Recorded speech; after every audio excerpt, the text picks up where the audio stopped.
அஸ்ஸலாமு அலைக்கும் welcome to சசஸ் kitchen. இன்றைக்கி நம்ம ட்ரை ஃப்ரூட் சர்பத் தாங்க பண்ண போகிறோம். இது ஒன்று இருந்தாலே போதும், நம்ம நோம்பு காலங்களில் ஈஸியாக நம்மளோட வேலைகள்லாம் பாதி கம்மியாயிரும். இதில் பால் மட்டும் கலந்தாலே போதுங்க. இது 6 மாதம் வரைக்கும் கெட்டு போகாது, ஃப்ரிட்ஜில் சூப்பராக இருக்கும். நீங்கள் செஞ்சு சாப்பிட்டு பாருங்கள், உங்களுக்கே தெரியும். இது சாப்பிடும்போது அவ்வளோ ரெஃப்ரெஷ்ஷாக இருக்கும், வயிற்றுக்கு ரொம்ப ரொம்ப குளிர்ச்சியும் கொடுக்கும். இப்போ இதுக்கு தேவையான பொருட்கள் என்னென்னு பார்த்துடலாம். நான் இன்றைக்கி 3 டேபிள் ஸ்பூன் பாதாம் எடுத்திருக்கேங்க, 1 டேபிள் ஸ்பூன் வெள்ளரி விதை எடுத்திருக்கேன், 1 டேபிள் ஸ்பூன் முந்திரி பருப்பு எடுத்திருக்கேன், 1 டேபிள் ஸ்பூன் பிஸ்தா எடுத்திருக்கேன். இதுக்கப்புறம் 1/2 டேபிள் ஸ்பூன் மிளகு எடுத்திருக்கேங்க. இது சூப்பராக இருக்கும் மிளகு சேர்க்குறனால. 1 டேபிள் ஸ்பூன் சோம்பு, 1 டேபிள் ஸ்பூன் கசகசா, 4 ஏலக்காய், 1 டேபிள் ஸ்பூன் குல்கந்த் எடுத்திருக்கேங்க. இந்த குல்கந்த் பற்றி நிறைய பேர் என்கிட்ட கேட்குறீங்க, குல்கந்த்னா என்ன அப்படின்னு கேட்குறீங்க, எங்கே கிடைக்கும் அப்படிலாம் கேட்குறீங்க. நீங்கள் ட்ரை ஃப்ரூட்ஸ்லாம் வாங்குறீங்களா, அந்த கடையிலே கண்டிப்பாக கிடைக்குங்க. இது என்னென்னா, பன்னீர் ரோஜா இருக்கு இல்லையா, அதோட இதழ்களை மட்டும் தேனில் ஊற வச்சு கொடுப்பாங்க. இது ரொம்ப நல்லது உடம்புக்கு. இது வந்து 1 டேபிள் ஸ்பூன் எடுத்திருக்கேன். இது உங்கள்கிட்ட இல்லை அப்படின்னா, பன்னீர் ரோஜா உங்களுக்கு கிடச்சிச்சு அப்படின்னா ஃப்ரெஷ்ஷாக அதை கூட நீங்கள் சேர்த்துக்கலாம். இது வந்து 1 டேபிள் ஸ்பூன் எடுத்திருக்கேன். அப்புறம் கொஞ்சம் குங்குமப்பூ எடுத்திருக்கேங்க. குங்குமப்பூ ஆப்ஷனல் தான், உங்கள்கிட்ட இருந்தால் மட்டும் சேருங்க. இது கலருக்காக மட்டும்தான் நான் சேர்க்குறேன், வேறு எதுவும் கிடையாது. இல்லைன்னா விட்டுடலாம், ஒன்றும் பிரச்சனை கிடையாது. இதுக்கப்புறம் 300 கிராம் சுகர் தேவைப்படுங்க. அதாவது 1.5 கப். இது வந்து 300 கிராமில் 300 கிராம் 1.5 கப். இது இருந்துச்சு அப்படின்னா போதுங்க. இந்த சர்பத்தை வச்சு நீங்கள் ஈஸியாக பால் மட்டும் கலந்து குடிச்சிடலாம், அவ்வளோ ரெஃப்ரெஷ்ஷாக இருக்கும். இந்த வெயில் காலங்களில் இது ரொம்ப ரொம்ப ரொம்ப சூப்பராக இருக்கும். இப்போது செய்ய ஆரம்பிச்சிடலாம் வாங்க. ஒரு பவுல் எடுத்திருக்கேன். இதில் நம்மளோட குல்கந்த் தவிர மற்ற எல்லாத்தையுமே நம்ம சேர்க்கணும். நம்ம பிளேட்டில் எடுத்து வச்சுருந்தா எல்லாத்தையும் நம்ம சேர்க்கணும். ட்ரை ஃப்ரூட்ஸ் எல்லாமே நான் சேர்க்குறேன். மிளகு, சோம்பு, கசகசா, முந்திரி பருப்பு எல்லாமே நம்ம சேர்த்துட்டோம். இப்போ குல்கந்த் இருக்குல்லையா, அதை நம்ம சேர்க்க போகிறது கிடையாது. கொஞ்சோண்டு குங்குமப்பூ சேர்க்குறேன். இது ஆப்ஷனல் தான், இது இல்லைன்னா நீங்கள் விட்டுடலாம். இது கலருக்காக மட்டும்தான் நான் சேர்க்குறேன், கொஞ்சோண்டு நான் சேர்க்குறேன். இப்போ எல்லாத்தையும் கலந்து விடலாம். கலந்து விட்டுட்டோம். இப்போது நான் 1 கப் வந்து சுடுதண்ணி சேர்க்குறேங்க. சுடுதண்ணி சேர்த்து ஊற வைக்க போகிறேன் நான் இதை. சுடுதண்ணி சேர்த்திங்க அப்படின்னா 4 மணி நேரம் ஊறினாலே போதும். நீங்கள் பச்சை தண்ணியில் ஊற வச்சிங்க அப்படின்னா 8 மணி நேரம் ஆகும். நான் இன்றைக்கி சுடுதண்ணியில் ஊற வைக்கிறனால 4 மணி நேரம் நான் ஊற வைக்கிறேன். இது ரொம்ப ரொம்ப டேஸ்ட்டாக இருக்குங்க. இப்போ 4 மணி நேரம் ஊறினதுக்கப்புறம் நம்ம பார்க்கலாம்.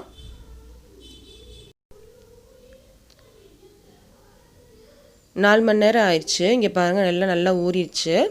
இப்போது தண்ணியெலாம் வடிகட்டி தண்ணியை எடுத்து வச்சிடலாம். தண்ணியை எடுத்து வச்சுட்டேன். இங்கே பாருங்கள், இது ஒரு மிக்ஸி ஜாரில் நான் சேர்க்குறேன் எல்லாத்தையுமே. இது கொஞ்சம் தண்ணி சேர்த்து அரைக்கணும். நம்ம ஊற வச்சோம் இல்லையா, அந்த தண்ணி தான் நான் சேர்க்குறேன். அந்த தண்ணி வேஸ்ட் பண்ண வேண்டாம், அந்த தண்ணி மட்டும் தான் நம்ம லாஸ்ட் வரைக்கும் நம்ம சேர்க்க போகிறோம். இப்போ கொஞ்சம் தண்ணி சேர்த்து நல்லா அரைச்சி எடுத்துடலாம். அரைச்சி எடுத்துட்டேன். இங்கே பாருங்கள், நல்லா அரைச்சிட்டேன். இதுக்கப்புறம் நான் 1 டேபிள் ஸ்பூன் குல்கந்த் எடுத்திருந்தோம் இல்லையா, அதை நான் சேர்த்து அரைக்க போகிறேன். நீங்கள் ஃப்ரெஷ்ஷான ரோஜா இதழ்கள் எடுக்கிறீங்க அப்படின்னா பன்னீர் ரோஜா மட்டும்தான் எடுக்கணும். அதை சேர்த்து நீங்கள் அரைக்கிறீங்க அப்படின்னா முதவே சேர்த்து நீங்கள் அரைச்சிக்கோங்க. நான் குல்கந்த் எடுக்கிறனால நான் இப்போ அரைச்சிக்கிறேன். இப்போ அரைச்சி எடுத்துடலாம். அரைச்சிட்டேன். இப்போவே வாசனை சூப்பராக இருக்குங்க. நல்லா அரைச்சிட்டோம். இது நம்ம ரெடி பண்ணிட்டோம். இப்போது இதுக்கு அடுத்து என்ன செய்யணுன்றதை நம்ம பார்க்கலாம். அடுப்பில் ஒரு பெரிய பாத்திரமாக எடுத்துக்கோங்க, சின்ன பாத்திரம்லாம் எடுக்காதீங்க. நான் சொன்ன அளவுக்கு 1/2 லிட்டர் வந்து சர்பத் கிடைக்கும் நமக்கு. இப்போது இந்த பாத்திரத்தில் 1.5 கப் சீனி நான் சேர்க்குறேன், 300 கிராம். இது முடிஞ்ச அளவுக்கு பெரிய பாத்திரமாக நீங்கள் எடுத்துக்கோங்க. இதுக்கு 1 கப் வந்து தண்ணி எடுத்துக்கிறேன். 1.5 கப் சுகருக்கு 1 கப் தண்ணி எடுத்துக்கணும். இதுலேயும் நான் கொஞ்சோண்டு குங்குமப்பூ சேர்க்குறேங்க. இது ஆப்ஷனல் தான். இந்த சீனி நல்லா கரையணும். இதில் பதம் எதுவும் தேவை கிடையாது, சீனி மட்டும் கரைஞ்சாலே போதும் நமக்கு. சீனி நல்லா கரையட்டும். சீனி நல்லா கரைஞ்சிருச்சு. இங்கே பாருங்கள், நல்லா கரைஞ்சிருச்சு. இப்போ அடுப்பு வந்து சிம்மில் தான் இருக்குது. இப்போ நம்ம அரைச்ச பேஸ்ட்டை நம்ம சேர்த்துடலாம். எல்லாத்தையும் நம்ம சேர்க்கணும். மிக்சியில் ஒட்டியிருக்கிறதெல்லாம் நம்ம முதல்ல ஊற வச்சோம் இல்லையா, அந்த தண்ணி சேர்த்து தான் நம்ம வந்து கழுவி வைக்கணும். வேறு தண்ணி எதுவும் சேர்க்க தேவையில்லை. நம்ம ஒரு கப் தண்ணி சேர்த்தோம் இல்லையா, அந்த தண்ணி தான் இது எல்லாமே. இதுக்கப்புறம் நான் இந்த தண்ணியும் நான் சேர்க்க போகிறது கிடையாது. அந்த தண்ணி ஃபுல்லாகவே நம்ம சேர்க்கணும். இன்னும் கொஞ்சம் தண்ணி இருந்துச்சு அதில், அதையும் நான் சேர்த்துட்றேன். இப்போது ஊற வைக்கும் போது நம்ம தண்ணி சேர்த்தோம் இல்லையா, ஒரு கப், அந்த தண்ணி மட்டும்தாங்க சேர்க்கணும். வேறு எந்த தண்ணியும் நம்ம சேர்க்கக்கூடாது. இது வந்து நல்லா பொங்கி வருங்க. அதனால் அடுப்பு வந்து மீடியமில் இருக்கட்டும். ஃபுல்லை வச்சு பண்ணிங்க அப்படின்னா பொங்கி வந்துடும், எல்லாம் வேஸ்ட்டாக போயிடும். டக்குன்னு பொங்கி வந்துடும். இது செய்கிறதுக்கு 15லேருந்து 20 நிமிஷம் ஆகுங்க. நல்லா கலர் சேஞ்ச் ஆகும். இதை பாருங்கள், நான் ஃபுல்லாக வச்சுருக்கேன். எப்படி பொங்கி வருதுன்னு பாருங்கள். டக்குன்னு பொங்கி வந்துடும். முடிஞ்ச வரைக்கும் மீடியம் இல்லைனா சிம்மில் வச்சே பண்ணுங்கள். இங்கே பாருங்கள், நல்லா பொங்கி வந்துடும். அதுக்காக தான் நான் பெரிய பாத்திரமாக நான் எடுக்க சொன்னேன். சின்ன பாத்திரம் எடுத்தீங்க அப்படின்னா டக்குன்னு பொங்கிடும். இங்கே பாருங்கள், 12 நிமிஷம் ஆயிடுச்சு கரெக்டாக. கொஞ்சம் திக்காக ஆரம்பிச்சிருச்சு. இன்னும் 2 நிமிஷத்தில் நமக்கு ரெடி ஆயிரும். இன்னும் கலர் பாருங்கள், லைட்டாக சேஞ்ச் ஆகிடுச்சு பாருங்கள். இன்னும் நல்லா கலர் சேஞ்ச் ஆகும். 15 நிமிஷம் ஆயிடுச்சு. இங்கே பாருங்கள், நல்லா கலர் சேஞ்ச் ஆகிடுச்சு, நல்லா திக்காகவும் ஆயிடுச்சு. இப்போ நான் அடுப்பு ஆஃப் பண்ணிட்டேன். இங்கே பாருங்கள் எவ்வளோ திக்காயிடுச்சு அப்படின்னு. இது ஆறுனதுக்கப்புறம் இன்னும் நல்லா திக்காயிரும். மொதல் பாத்திரத்துக்கும் இப்போ பாத்திரத்துக்கும் நிறைய டிஃப்ரென்ஸ் இருக்குது இல்லையா. இந்த கலர் வரணும் நமக்கு. இந்த கலர் வந்ததுக்கப்புறம் தான் நம்ம அடுப்பு ஆஃப் பண்ணணும். இது நல்லா ஆறட்டும். நல்லா ஆறுனதுக்கப்புறம் இன்னும் நல்லா திக்காயிரும். ஆறுனதுக்கப்புறம் நம்ம பார்க்கலாம். இங்கே பாருங்கள், நல்லா ஆறிடுச்சு. எவ்வளோ திக்காயிடுச்சு பாருங்கள். நான் சொன்ன அளவுக்கு 6 லிட்டர் வந்து சர்பத் கிடச்சிச்சு நமக்கு. இது ரொம்ப சுலபங்க.